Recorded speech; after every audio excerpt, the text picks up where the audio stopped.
안녕하세요. 오늘 좀 동영상 촬영을 좀 하게 됐고요. 오늘 할 이야기는 제가 이제 53일 동안 유럽 여행 갔다 왔던 것들에 대해서 어, 좀 자세히 좀 설명을 드리려고 하고요.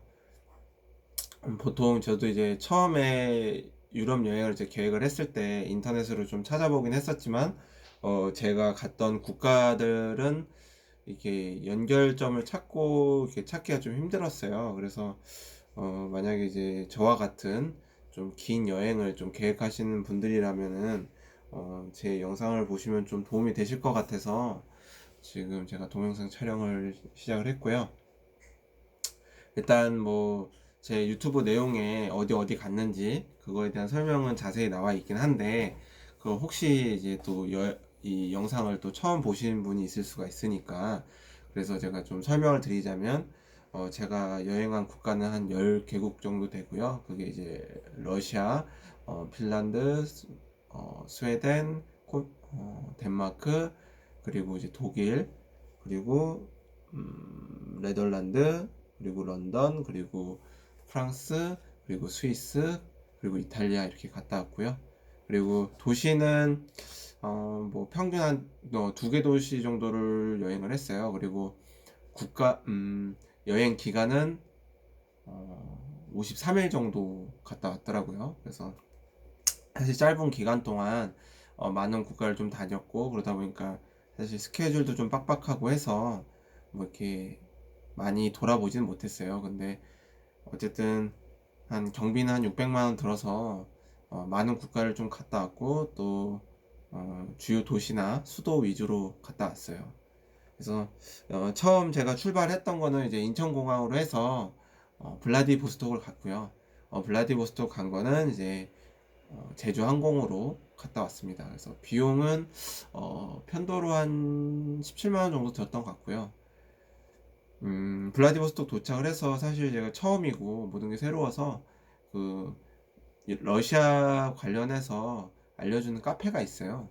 거기 들어가가지고 이제 단체 톡방도 있었고, 또 단체 톡방에 들어가면은 그 블라디보스톡 관련된 이제 단체 톡방이 있어요. 오픈톡이 있으면 거기에서 이제 여행자들하고 조인도 할 수 있고, 그래서 같이 다니면서 이제 벙을 열어서 같이 다녀가지고 같이 식사도 하고, 또 그래서 이제 제가 블라디보스토크 같은 경우에는 좋았던 점이, 그 거기서 이제 새로운 여행자들, 저처럼 이제 혼자 온 여행자들이 있었어요.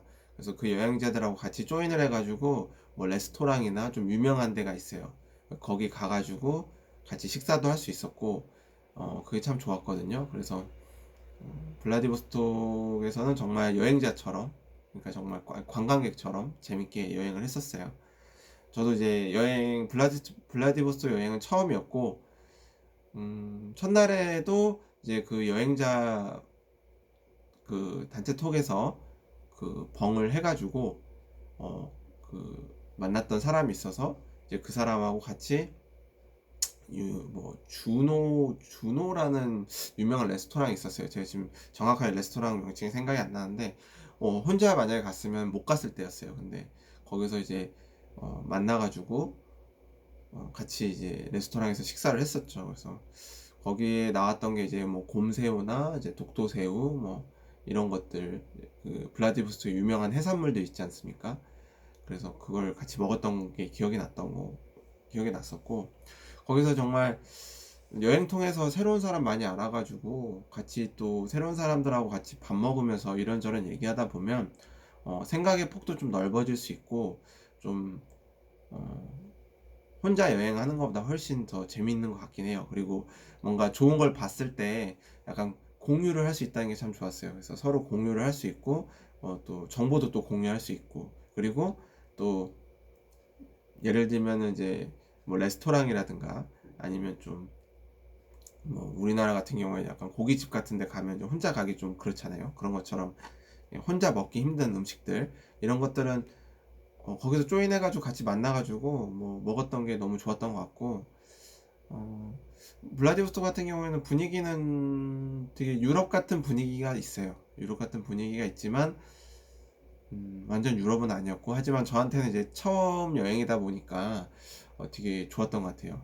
그래서 약간 유럽 같은 분위기도 좋았고, 그리고 가격이 엄청 싼 건 아닌데 그래도 물가가 좀 한국보다 좀 저렴한 편인 것 같아요. 그래서 정말 뭐 맛있는 뭐 디저트나 이런 것들은 좀 저렴하게 좀 먹을 수 있었고, 뭐 특히나 이제 블라디보스토크 하면 해산물이 좀 유명하지 않습니까? 그래서 뭐 대게가 좀 가격이 쌌고, 거기 또 유명한 그 라면집이 있는데 아마 사장님은 한국 분이신 것 같아요. 근데 그 라면에다가 이제 대게나 이런 것들 푸짐하게 넣어서 주세요. 그래서 그게 참 맛있었던 것 같아요. 맛있었고 되게 사람들끼리 같이 먹어서 또 즐거웠고, 이제 그 조인해서 먹었기 때문에 그 이제 만약 혼자 갔으면 이제 대게 라면만 먹었을 텐데, 이제 거기서 보면은 이제 곰새우나 뭐 독도새우 같은 거 이렇게 사가지고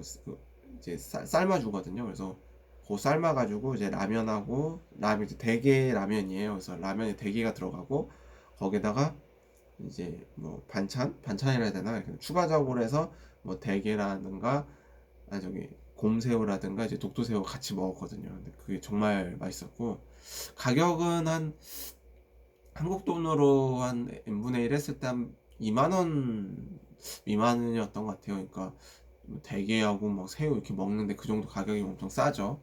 그래서 되게 저렴하게 먹었던 게 기억이 나요.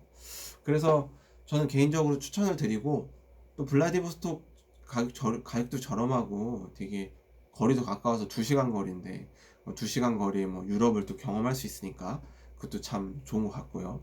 그래서 개인적으로 저는 블라디보스톡 여행 추천드리고, 또 시베리아 횡단 열차를 타고 뭐 모스크바까지 횡단은 못 하더라도 뭐 하바rov스키나 이런 데는 좀 가깝거든요. 그래서 간단하게 또 시베리아 열차를 또 경험할 수 있다라는 거, 그것도 되게 추천드리고, 특히나 이제 시베리아 횡단 열차 중에 3등 칸 같은 경우는 이제 2020년부터 이제 점차적으로 축소를 시켜서 없앤다고 하더라고요. 왜냐하면 열차도 노화됐고 이제 관광객들을 더 유치하기 위해서 현대화 작업을 진행한대요. 그래서 열차 칸을 더 현대화 시키는 작업을 진행한다고 하더라고요. 그래서 약간 아날로그적인 감성의 그 3등 칸은 점점 없어지는 추세니까, 또 블라디보스톡 가서 간단하게 이제 하바르스키 정도는 이제 당일치기나 1박 2일 코스로 갔다 오셔도 또 좋고요.